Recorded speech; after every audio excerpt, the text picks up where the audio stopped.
The radical case for boring politics. Why boring politics might save us all.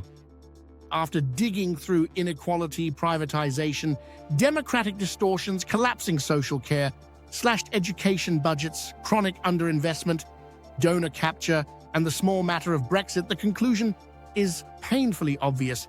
The UK's political system isn't broken. It's working exactly as designed, just not for most of us. Decades of policy shaped by big money have produced a democracy that cannot think beyond the next election cycle, the next media panic, or the next donor dinner. A system stuck in permanent crisis mode because crisis keeps the donations flowing and the headlines dramatic. Meanwhile, the kind of politics that would actually fix things, quiet, preventative, long-term, stability-focused, frankly quite boring politics, is treated as if it's some exotic continental delicacy. Sensible forward planning doesn't sell newspapers. Repairing things before they break doesn't win elections.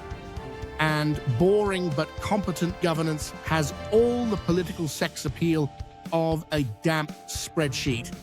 Yet ask any business leader, economist, or investor what they want and they'll tell you the same thing. Please, for the love of God, stop swinging wildly between ideological extremes and give us something predictable. Boring politics is how countries become wealthy. Boring politics is how crises are prevented. Boring politics is how you attract investment. Boring politics is how you rebuild trust.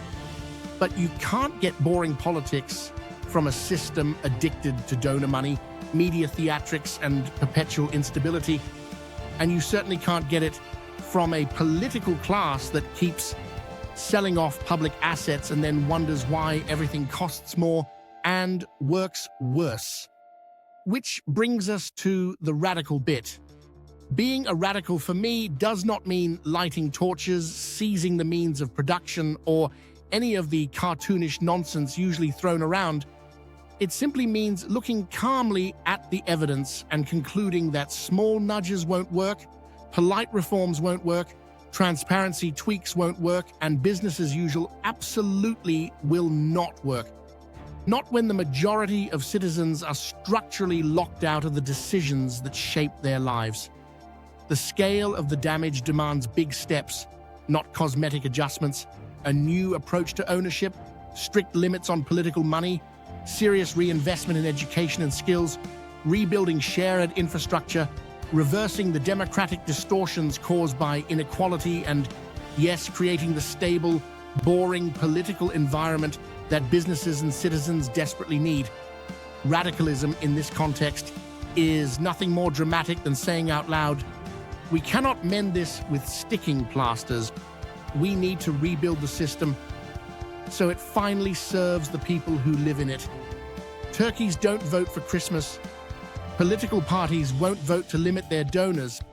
But citizens, you, me, all of us, can demand something better. A democracy where money no longer dictates outcomes. Investment isn't treated as a threat.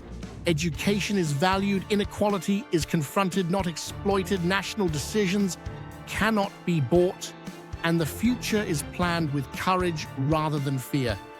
Limiting political donations is not technocratic tinkering. It is the first essential step toward the dull, dependable, grown-up politics this country desperately needs.